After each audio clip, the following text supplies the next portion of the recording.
My wife said, "It's just an emotional thing at the gym. You chose to stay home, not me." I replied, "You're right," swallowed my pride, cooked dinner, handled 3 kids alone, and pretended I believed her excuses. Hours later, one discovery showed I don't even know where to start.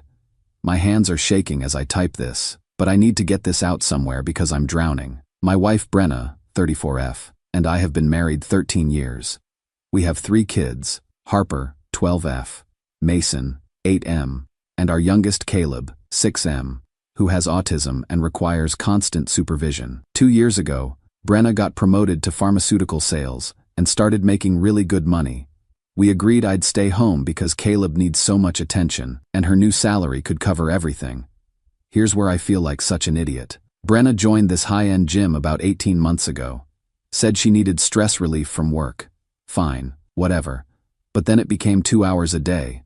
Then 3. Now she's there 4+ hours daily, sometimes leaving at 5 a.m. and not coming back until 9, then heading out again at 7 p.m. until past 10. Meanwhile, I'm handling everything alone. All the kids' needs, Caleb's therapy appointments, school stuff, housework, meals. I haven't had a break in months. I kept telling myself she was just dedicated to fitness. She lost 30 pounds, looks amazing, posts constantly on Instagram about her transformation journey. I was proud of her, honestly. But she started coming home later and later, always had excuses. "Sorry I'm late, had to shower at the gym because the hot water heater broke," she'd say, barely looking at me as she grabbed a protein shake from the fridge. Or, "I stayed late to help with a class. You know how important my fitness community is to me." 3 days ago, she came home crying.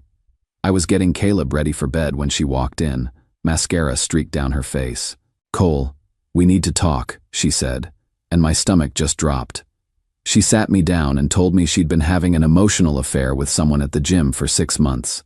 Some trainer named Trent. She swore it was just talking, just texting, nothing physical. "I felt so alone, so disconnected from you," she said through tears. "Trent just understood me in a way I haven't felt understood in years.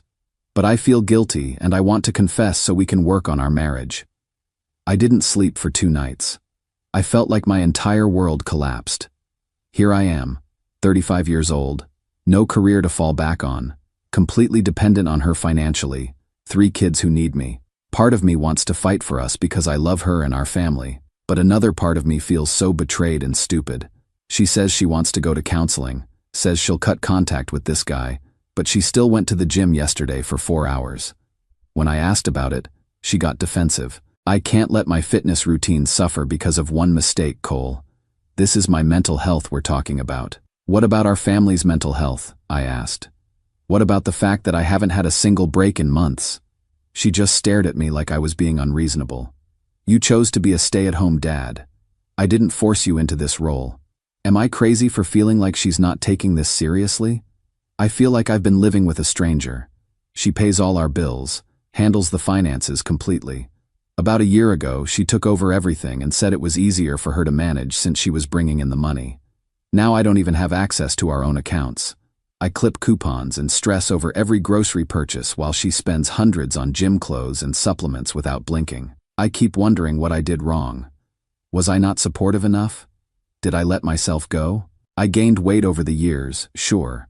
But I've been taking care of 3 kids practically alone while she lives like she's single. Reddit, what do I do? I don't want to break up our family, but I feel like I'm disappearing. Am I overreacting to an emotional affair? She says she wants to save our marriage, but actions speak louder than words, right? Update 1. I couldn't shake the feeling that Brenna was still lying to me. Her behavior didn't change after her confession, at all.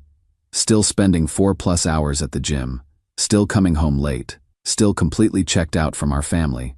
She'd agreed to counseling but kept postponing scheduling it. "I'm just swamped at work right now," she'd say whenever I brought it up. "Let's wait until things settle down." But things never settled down. She was busier than ever, always had somewhere to be that wasn't home. Last Sunday, she left her phone on the counter while showering. I know I shouldn't have, but something in my gut told me to look. And there it was. Explicit messages with Trent from that same morning. Not just recent ones either. Screenshots going back 8 months showing they'd been having sex regularly. In our car, at his apartment, even at some hotel during her work conferences. The worst part? She was complaining about me to him.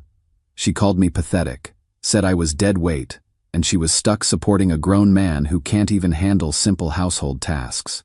While she was living her best life, she told him she felt like she was babysitting 4 kids instead of 3. One message made me physically sick. Cole actually asked if I could skip the gym today to help with Caleb's meltdown. Like, does he not understand that my fitness is literally the only thing keeping me sane in this marriage? And Trent's response sounds like he doesn't appreciate what he has. Good thing I do. I confronted her that night after the kids went to bed. She was lying on our bed scrolling Instagram when I walked in holding printouts of the messages. Want to explain these? I said, my voice shaking. She went completely white. Then the tears started. Cole, I can explain. It's not what it looks like. Really? Because it looks like you've been screwing your trainer for 8 months while telling me it was just emotional. She broke down crying, said she was sorry, that it started as just training sessions but evolved into something else. I never meant for this to happen. I was just so lonely, and he made me feel alive again. And I make you feel what exactly? Dead weight? She couldn't even look at me. I was just venting. I didn't mean those things. You told him you felt like you were babysitting me, Brenna. Your husband, the father of your children. I was frustrated. You don't understand the pressure I'm under at work, and then coming home to chaos every day. Chaos? You mean your family? Your kids? She swore it was over, that she'd do anything to save our marriage. But when I asked her to quit that gym and find a new one, she refused. My fitness journey is too important, Cole. I can't just throw away 18 months of progress because you can't handle me having a life outside this house. A life that includes cheating with another man. Don't be crude. We can work through this, but I'm not giving up the one thing that makes me happy. That's when my sister Riley called. I guess I sounded pretty broken when I talked to her because she immediately went into lawyer mode. Cole, I need to ask you some hard questions, she said. Do you have access to your bank statements? Do you know what your financial situation actually looks like? I realized I had no idea.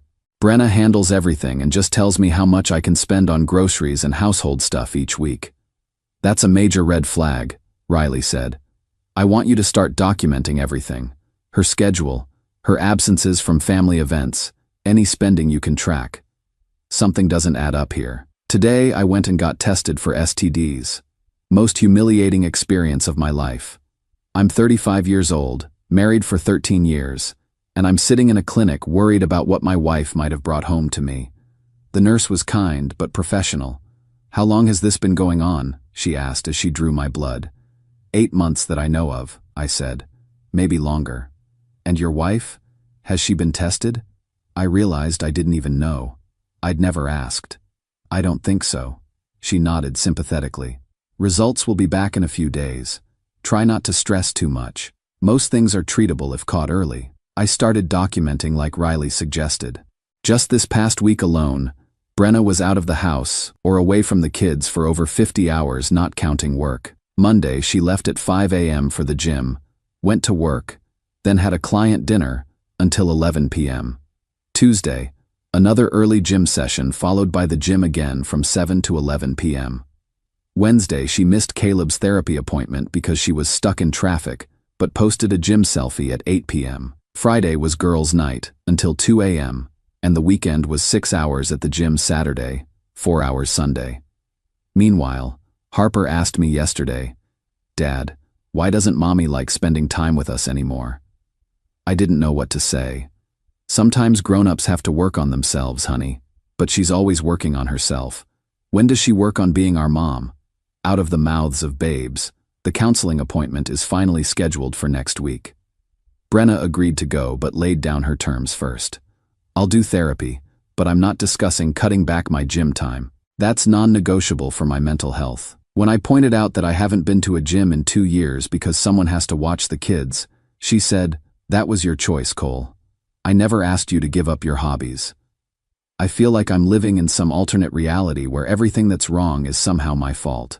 But at least now I know the truth. The affair was never emotional. It was a full relationship where I was just the inconvenient husband paying the bills. Update 2. The therapy session was a complete disaster, and I'm starting to think our counselor might be part of the problem. We met with Morgan Chase, this therapist Brenna found through her insurance. From the moment we sat down, it felt like I was walking into an ambush I didn't know was coming. Brenna spent the entire session talking about how she felt trapped in our marriage, how she lost her identity when I became a stay-at-home dad, and how the affair was her way of finding herself again. She actually said she felt unsafe expressing her needs to me because I was too emotional and reactive. "I've been carrying the entire financial burden of our family," she told Morgan, tears streaming down her face. "I work all day, come home to chaos, and Cole just doesn't understand the pressure I'm under. When I try to take care of myself, he makes me feel guilty about it." I tried to interject. "Taking care of yourself for 4 hours a day while I handle everything else isn't—" "See," Brenna interrupted, looking at Morgan. "This is what I mean. I can't even express my feelings without him getting defensive and attacking me." Morgan nodded sympathetically. "Cole, I can see how much you care about your family, but I want you to consider that Brenna is trying to communicate her needs to you. Are you perhaps trying to control her self-care routine?" I felt like I was losing my mind. Self-care routine? She's been having sex with her trainer for 8 months. "Let's focus on the underlying issues," Morgan said. "Brenna, can you help Cole understand why you felt you couldn't come to him with your needs?" And off we went down this rabbit hole where somehow my wife's affair became my fault for not being emotionally available enough. When I brought up her gym schedule and how it affects our kids, Morgan asked if I was trying to control Brenna's healing process. "I think there might be some codependency patterns here," Morgan said, looking directly at me. "Cole, when you monitor Brenna's schedule or question her time away, how do you think that makes her feel? How do you think it makes me feel that she missed our son's therapy appointment to go to the gym?" I shot back. Brenna started crying harder. "I told you I was stuck in traffic. You never believe me about anything anymore. Because you were posting gym selfies during the time you claimed to be stuck in traffic." Morgan held up her hand. "Cole, I can hear that you're feeling very hurt and suspicious, but this kind of surveillance behavior can feel very threatening to someone who's trying to rebuild trust." By the end of the session, I somehow became the villain for not being supportive enough of Brenna's growth journey and for not communicating my needs clearly.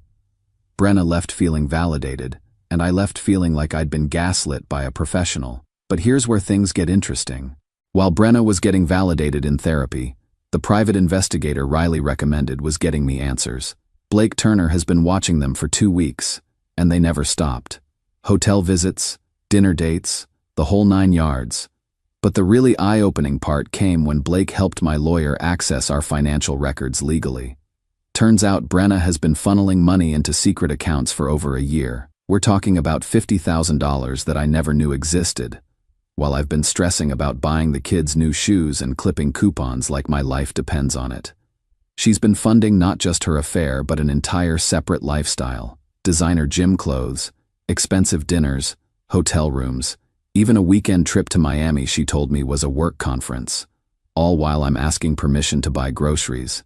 The most crushing part: Blake discovered that Trent does this regularly. He's got a whole system with married women from the gym. He targets clients who seem vulnerable or in unstable marriages, provides emotional support and physical affection, then lets them fund his lifestyle. Brenna isn't special, she's just his current meal ticket. I confronted her with the evidence last night. Blake had given me photos, bank statements, hotel receipts, the works. I spread it all out on our kitchen table after the kids went to bed. "Want to explain this?" I said, pointing to a hotel receipt from 3 days ago. She looked at the evidence for about 10 seconds before her whole demeanor changed. The tears stopped, and she got this cold look I'd never seen before. "You hired a private investigator? Are you serious, Cole?" "I hired someone to find out what my wife has been doing with our money." "Yeah, our money. I earn that money. I work 60 hours a week while you play house." "Play house? I've been raising our children while you live a double life." She laughed, actually laughed. "You're violating my boundaries by spying on me. This is exactly why I needed to find someone who actually respects me." "Respects you? Brenna, look at these bank statements. You've been hiding $60,000 from me." It's my money. I earned it. We're married. And meanwhile, I'm stressing about whether we can afford Caleb's therapy copays. Maybe if you got a real job instead of making excuses, you wouldn't have to stress about money. That's when it hit me. She wasn't sorry. She wasn't even pretending to be sorry anymore. She was angry that she got caught. You know what the really sad part is? She continued. Trent actually appreciates everything I do for him. He doesn't just take like you do. Everything you do for him? You mean everything you pay for? Her face went white. What's that supposed to mean? I pulled out Blake's report about Trent's pattern with other married women. It means you're not his first rodeo, Brenna. It means you're one of 3 women currently funding his lifestyle. It means you're not special, you're just convenient. She tried to grab the papers, but I held them back. This is lies. You're making this up to hurt me. DNA evidence from hotel rooms doesn't lie. Neither do bank records showing he's got the same financial arrangement with 2 other women from your gym. She stared at me for a long moment, and I could see her processing what that meant.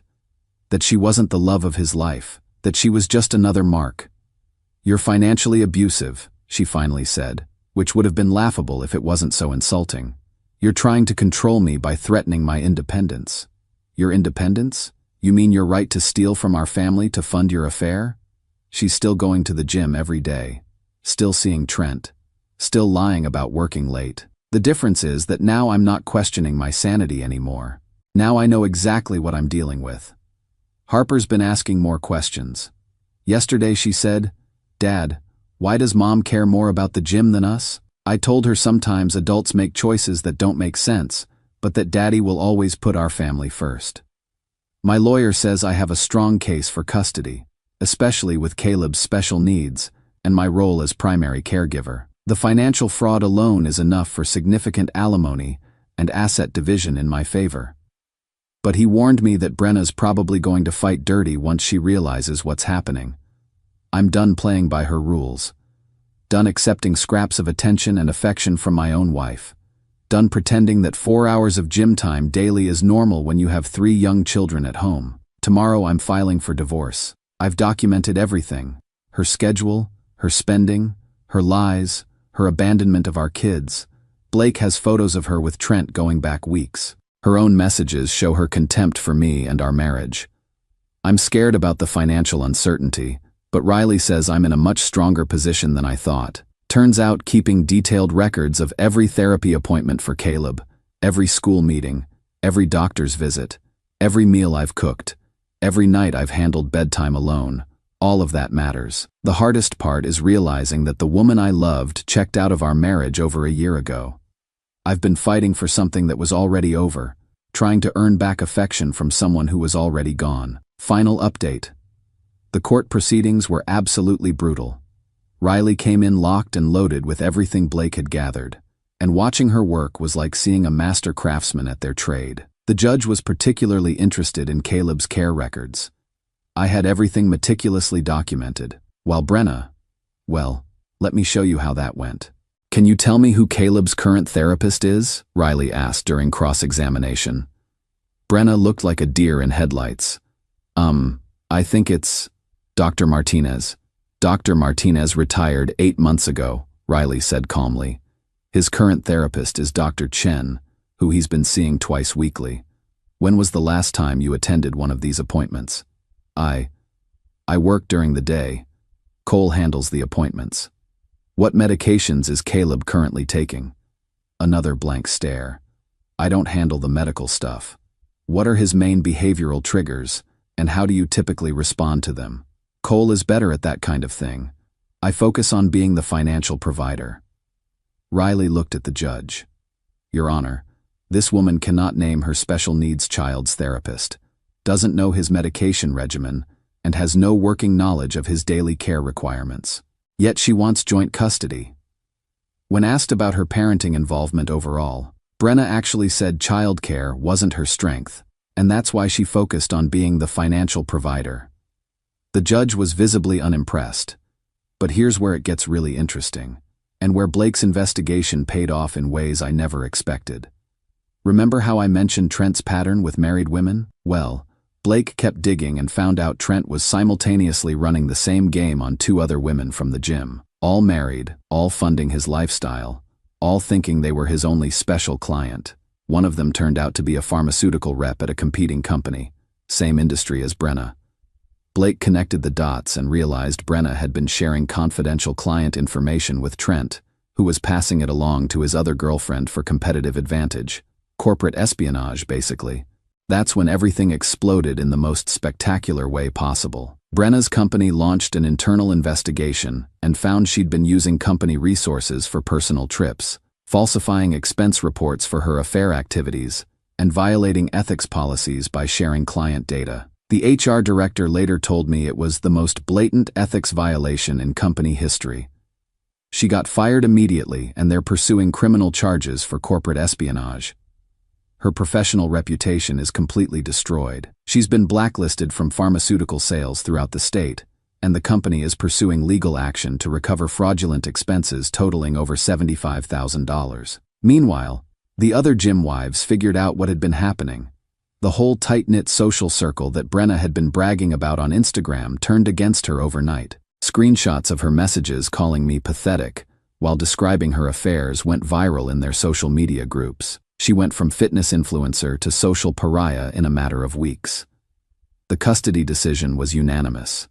I got full physical custody of all 3 kids, with Brenna getting supervised visitation every other weekend. The moment that sealed it was when Harper asked to speak to the judge privately. Afterward, Harper told me what she'd said.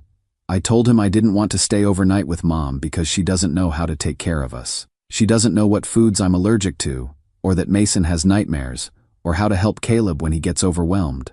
She just knows how to leave. The judge asked Harper where she wanted to live, and her response was simple: anywhere Mom isn't. The financial reversal was the most satisfying part. The court ordered Brenna to pay me $4,200 monthly in combined alimony and child support.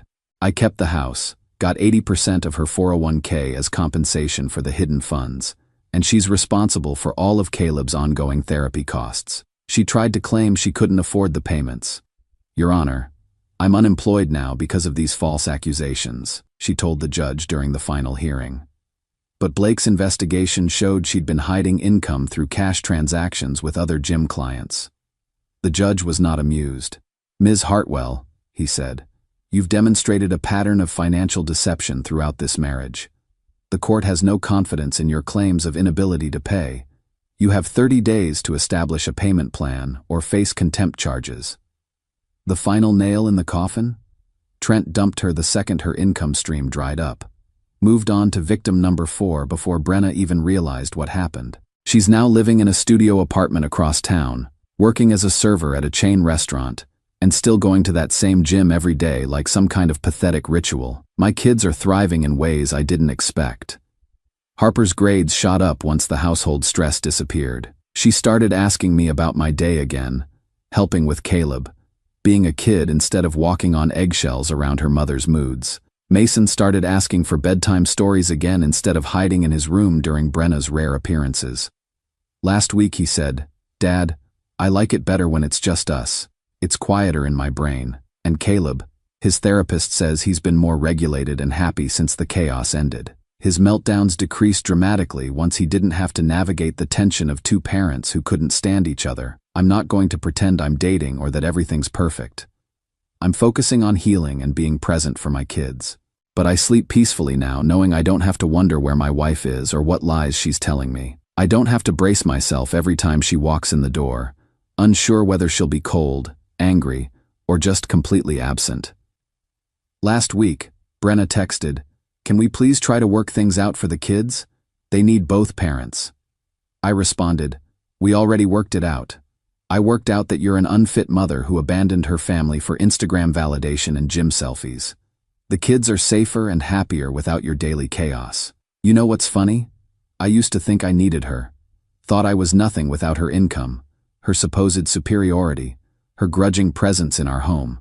Turns out, I was nothing with her. The moment she was gone, I remembered who I actually was underneath all that people-pleasing and walking on eggshells. Sometimes the system actually works. Documentation beats desperation every time. Your children need to see you value yourself, Self-respect is the most important lesson you can teach them. And sometimes loving your family means refusing to let someone destroy it from the inside. The kids and I are building something new now. Something honest and stable and peaceful. Brenna can keep her studio apartment and her gym routine and her server job. She earned every bit of what she got, and honestly, she got off easier than she deserved. Life's funny like that.